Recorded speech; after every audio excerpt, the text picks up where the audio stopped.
तो जय हिंद। आज के इस वीडियो में हम बात करेंगे हैदराबाद विलय के बारे में।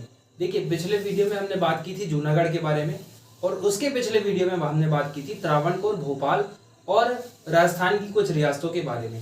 तो आज के वीडियो में हम देखेंगे एक ऐसा शासक जिसने 12 जून को ही अपनी आज़ादी की घोषणा कर दी थी और भारत में मिलने के लिए किसी भी प्रकार से तैयार नहीं था। आखिर सरदार पटेल ने किस तरीके से उसको भारत में मिलाया और हैदराबाद को अखंड भारत का एक हिस्सा बनाया। तो देखिए, 12 जून को एक रियासत हैदराबाद में, 11 जून को त्रावणकोर ने घोषणा की थी अपनी आजादी की, और अगले ही दिन 12 जून को हैदराबाद ने भी घोषणा कर दी थी कि वो स्वतंत्र देश रहेगा।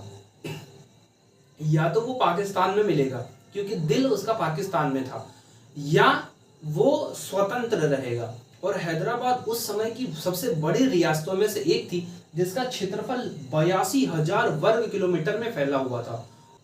और उस समय के हैदराबाद में महाराष्ट्र का ठीक ठाक हिस्सा आता था, मध्य प्रदेश के भी ठीक ठाक हिस्से कहाँ आते थे, हैदराबाद के अंदर आते थे। तो यहाँ के जो शासक थे मीर उस्मान अली बहादुर और इनके खासम खास कासिम रिजवी, इन दोनों का एक स्टैंड था कि हमको किसी भी कीमत पर भारत में नहीं मिलना है, क्योंकि हम अन्य रियासतों की तरह कमजोर या बुजदिल नहीं है। हम भारत में तो किसी कीमत पे नहीं मिलेंगे, एक स्वतंत्र देश रहेंगे। इसी परिप्रेक्ष्य में कासिम रिजवी, जो कि मीर उस्मान अली बहादुर हैदराबाद के निजाम के खासम खास थे, वो नवंबर 1947 में दिल्ली आते हैं सरदार पटेल से मिलने के लिए। और दिल्ली जब आते हैं मिलने के लिए तो उनके बात करने का लहजा बिल्कुल चेतावनी भरे अंदाज में होता है। वो पटेल से कहते हैं कि देखिए पटेल जी, हैदराबाद अन्य रियासतों की तरह कमजोर रियासतों में से एक नहीं है। हम किसी भी कीमत पर भारत में नहीं मिलेंगे। हम एक अलग देश रहेंगे और भारत और हैदराबाद के बीच में जो संबंध होंगे वो दो देशों की तरह होंगे। हम दोनों के बीच में जो समझौते होंगे वो दो देश की तरह होंगे, ना कि एक देश की तरह। और आप हैदराबाद को भारत में मिलाने का सपना छोड़ दीजिए, क्योंकि हम अन्य रियासतों की तरह कमजोर नहीं है। हमारे पास पैसा है भाई। उस समय की हैदराबाद के जो निजाम लोग थे, ये लोग दुनिया के अमीर आदमियों की लिस्ट में आते थे, और इनकी आबादी इतनी बड़ी थी, और साथ ही इनके पास 20,000 से ज्यादा रजाकार एक सैनिक संगठन था जो मीर उस्मान अली बहादुर की हेल्प करता था, सहायता करता था वहां के हिंदुओं को कंट्रोल करने में। क्योंकि हैदराबाद की जो आबादी थी उसमें 80 से 85% के आसपास हिंदू थे और 15 से 20% के आसपास मुस्लिम थे। पर वहां शासक मुस्लिम ही थे। मुस्लिमों का जो बड़े ओहदे थे, बड़े पद थे, राजा रजवाड़े वाला मामला था, उन पर दबदबा कायम था। तो वो लोग वहां पर हिंदुओं को दबा कर रखते थे। और कासिम रिजवी का सीधा सा स्टैंड था कि हिंदुओं को शासन करने का अधिकार नहीं है। शासन करने का अधिकार सिर्फ और सिर्फ किसके पास है? इस्लाम यानी मुस्लिमों के पास है। अगर यहाँ के हिंदू हैदराबाद में रहना चाहते हैं तो उन्हें सिर्फ और सिर्फ मुस्लिम शासन स्वीकार करना होगा, अन्यथा वो हैदराबाद छोड़कर चले जाएं। और इसने अपने 20,000 या जो बड़े ओहदे पर मुस्लिम सैनिक वगैरह थे उनको ये समझा के रखा था कि अगर निजाम का शासन गया तो हम लोग भी यहाँ से गए, इसलिए हमें हर तरीके से साम दाम दंड भेद से अपना शासन बरकरार रखना है और किसी भी हाल में भारत में नहीं मिलना है। तो सरदार पटेल को इसने धमकी दी कि अगर आप ज्यादा जोर जबरदस्ती प्रयास करेंगे तो वहां के हिंदुओं की स्थिति अच्छी नहीं होगी। जब ये वहां से वापस लौट के आता है तो हैदराबाद के अंदर इसने हिंदुओं के ऊपर कत्लेआम करना स्टार्ट कर दिया। लूटपाट, हत्या, बलात्कार जैसी मामले बहुत तेजी के साथ उभर कर हैदराबाद के अंदर आने लगे। तो इससे भारत सरकार बड़ी चिंतित हुई। काफी संख्या में वहां के हिंदू पलायन करके अपने बगल के राज्यों में जाने लगे। तो इससे भारत सरकार को काफी चिंता हुई और उन्होंने कैसे भी करके बड़ी मशक्कत के बाद हैदराबाद के मीर उस्मान अली बहादुर के साथ एक स्टैंडस्टिल एग्रीमेंट साइन किया। अच्छा, स्टैंडस्टिल एग्रीमेंट साइन करने के पीछे एक रीजन यह भी था क्योंकि उसी समय कश्मीर की भी समस्या चल रही थी। वो कश्मीर में हम समझेंगे किस तरीके से माहौल कश्मीर में बना हुआ था। अब देखिए, बड़ी मशक्कत के बाद भारत सरकार और हैदराबाद के निजाम के बीच में एक स्टैंडस्टिल एग्रीमेंट हुआ। स्टैंडस्टिल एग्रीमेंट का मतलब यह था कि अब भारत सरकार और हैदराबाद के बीच में जैसे संबंध स्थापित थे पहले, ठीक उसी तरीके से चलते रहेंगे। ना हैदराबाद किसी भी प्रकार की दखलंदाजी करेगा और ना ही भारतीय लोग किसी भी प्रकार की दखलंदाजी करेंगे। तब स्टैंडस्टिल एग्रीमेंट हुआ। कुछ दिनों तक मामला ठीक चला, पर कुछ ही दिनों बाद 2 से 3 महीने बाद ही वहां पर फिर से ये सारी घटनाएं बहुत तेजी के साथ उभरकर सामने आने लगी। और इन्हीं घटनाओं के क्रम में 15 अप्रैल 1948 को एक बार फिर से हैदराबाद के प्रधानमंत्री लायक अली पंडित जवाहरलाल नेहरू से मिले। उसके बाद 16 अप्रैल को ये मिले सरदार पटेल से। तो नेहरू जी ने तो इनको सुधरने की चेतावनी दी और इन्होंने कहा कि हैदराबाद के लिए हम बातचीत के जरिए हल निकालने को तैयार हैं। पर सरदार पटेल ने इनको कहा कि देखिए, हम आपके राज्य को ना तो स्पेशल स्टेटस देने वाले हैं, ना ही कोई विशेष दर्जा देने वाले हैं, और अगर आपने खुदकुशी करने का फैसला कर ही लिया है तो आपको कौन रोक सकता है। आपको भारत में मिलाने के लिए हम हर यथासंभव प्रयास करेंगे और आप ना चाहते हुए या चाहते हुए भारत में तो आपको मिलना ही होगा।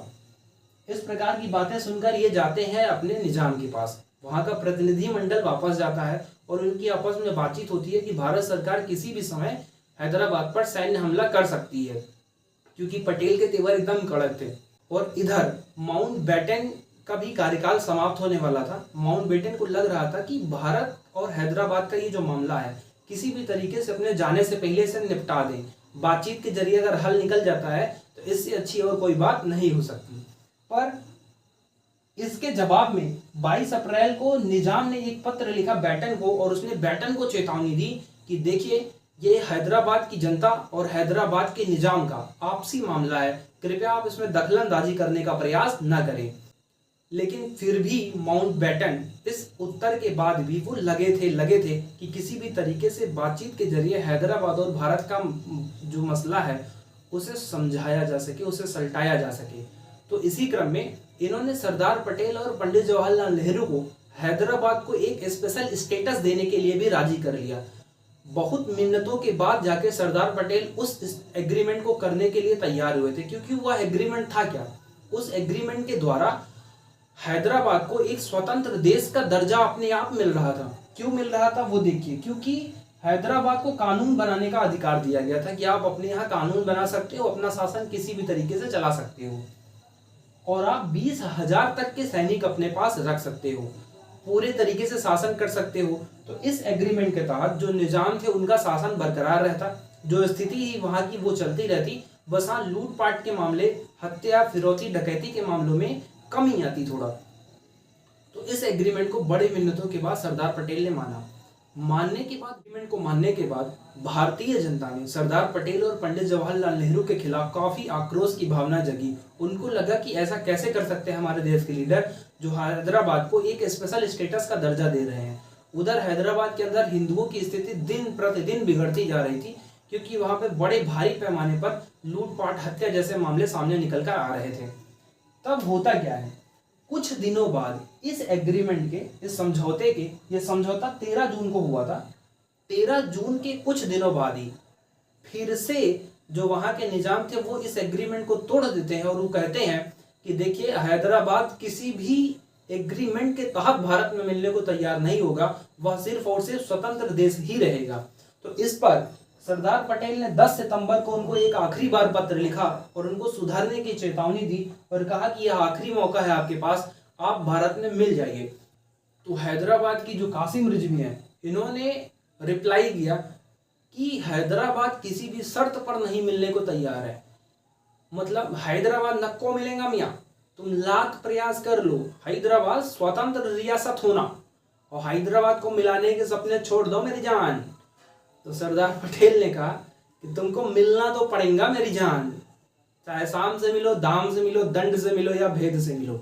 इसी क्रम में ये जो लायक अली भैया थे, इन्होंने मामले को यूएन में ले जाने की धमकी दे दी कि अगर भारतीय सैनिक हमला करते हैं हैदराबाद पर तो हम इस मामले को अंतरराष्ट्रीय बना देंगे और इस मामले को हम घसीट के यूएनओ में ले जाएंगे।